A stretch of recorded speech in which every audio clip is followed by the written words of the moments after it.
नमस्ते प्रिय दर्शकों, मुझे उम्मीद है कि आप सभी अच्छे होंगे। पिछले कुछ दिनों से अनुपस्थित रहने के लिए मैं क्षमा चाहता हूं। आपके धैर्य और शुभकामनाओं के लिए धन्यवाद। मैं अब बेहतर महसूस कर रहा हूं और हालांकि मैं पूरी तरह से ठीक नहीं हुआ हूं, लेकिन मैं इन अद्भुत कहानियों को आपके साथ साझा करने के लिए उत्साहित हूं। आपका समर्थन मेरे लिए बहुत मायने रखता है। अब आइए सिंहासन 32वीं श्रृंखला की आज की कहानी में गोता लगाते हैं। हम आपके लिए गुड़िया सत्यवती द्वारा सुनाई गई 16वीं आकर्षक कहानी लेकर आए हैं। यह कहानी राजा विक्रमादित्य की असाधारण उदारता और दयालुता को उजागर करती है।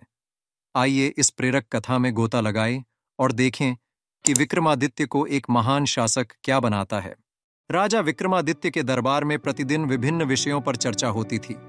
एक दिन दरबारी देवी देवताओं की चर्चा करने लगे। कई विद्वानों ने मिलकर कहा, पाताल लोक के स्वामी शेषनाग भगवान विष्णु के भक्त हैं। वे अपने महल में भव्यता से रहते हैं। दरबारियों की विभिन्न बातें सुनकर विक्रमादित्य ने पाताल लोक जाकर शेषनाग से मिलने का विचार किया। उन्होंने अपने 2 बेतालों को बुलाया और उन्हें आदेश दिया कि वे उन्हें पाताल लोक में शेषनाग के महल में ले जाएं। बेतालों ने राजा विक्रमादित्य को अपने कंधों पर उठा लिया और शेषनाग के महल की ओर चल पड़े। जल्द ही वे पाताल लोक पहुंच गए। राजा को वहीं छोड़कर बेताल गायब हो गए। विक्रमादित्य शीघ्र ही शेषनाग के महल में पहुंच गए। महल की भव्यता देखकर वे आश्चर्यचकित रह गए। महल रत्नों, मोतियों, बहुमूल्य पत्थरों और अनेक अन्य बहुमूल्य रत्नों से जड़ा हुआ था। जब शेषनाग के पहरेदारों ने उन्हें बताया कि उनसे मिलने कोई मनुष्य आया है, तो वे बहुत आश्चर्यचकित हुए। उन्होंने सोचा, कोई मनुष्य पाताल लोक कैसे पहुंच सकता है? उन्होंने महसूस किया कि वह व्यक्ति कोई साधारण मनुष्य नहीं हो सकता। वे उनका अभिवादन करने गए। जब राजा विक्रमादित्य ने भगवान शेषनाग को देखा, तो उन्होंने झुककर उनका आदर किया। तब विक्रमादित्य ने पाताल लोक में अपने आगमन का उद्देश्य बताया। शेषनाग विक्रमादित्य की विनम्रता से बहुत प्रभावित हुए। उन्होंने विक्रमादित्य को कुछ दिन अपने महल में रहने के लिए आमंत्रित किया। वहां रहने के दौरान विक्रमादित्य ने पाताल लोक के सभी महत्वपूर्ण स्थानों का भ्रमण किया। वहां कुछ दिन रहने के बाद विक्रमादित्य ने वापस उज्जैन लौटने का निर्णय लिया। शेषनाग ने कहा, मेरा आशीर्वाद सदैव तुम्हारे साथ रहेगा। मैं तुम्हें उपहार के रूप में कुछ देना चाहता हूं। यह कहकर शेषनाग ने विक्रमादित्य को 4 मोती दिए और कहा, इन 4 मोतियों में 4 अलग अलग गुण हैं। पहला मोती तुम्हें तुम्हारी इच्छानुसार धन देगा। दूसरा मोती तुम्हें तुम्हारी इच्छानुसार वस्त्र प्रदान करेगा। तीसरा मोती तुम्हें हाथी, रथ और बहुत सी सजावटी चीजें देगा।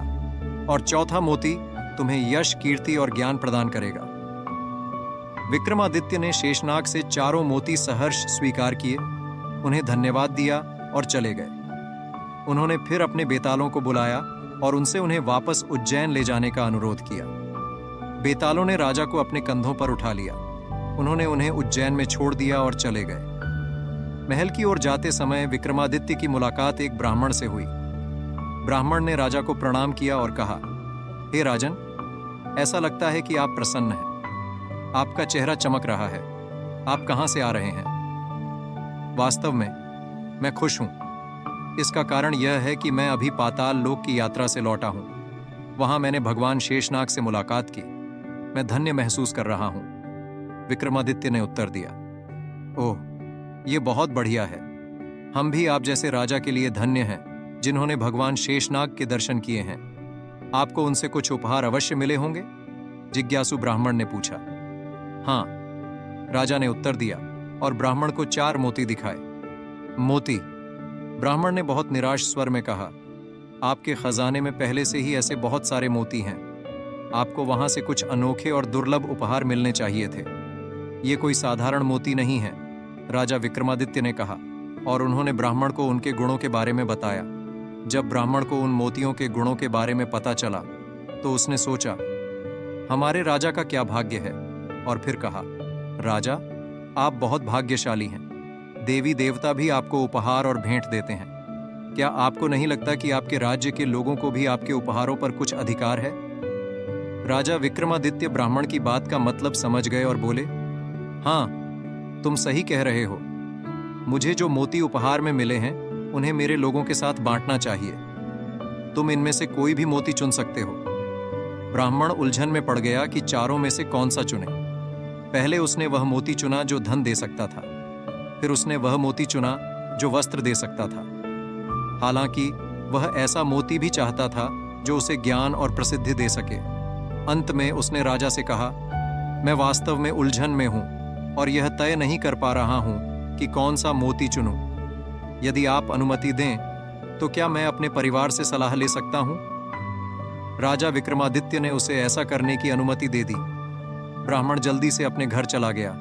हालांकि अपने परिवार से सलाह लेने के बाद वह और भी उलझन में पड़ गया। उसकी पत्नी ने उससे ऐसा मोती चुनने को कहा जिससे हाथी और विलासिता की वस्तुएं मिल सकें।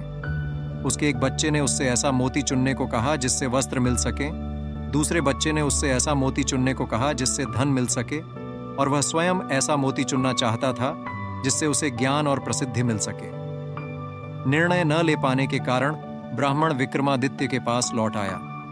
विक्रमादित्य ब्राह्मण की दुविधा समझ गए। वे मुस्कुराए और फिर चारों मोती ब्राह्मण को दे दिए।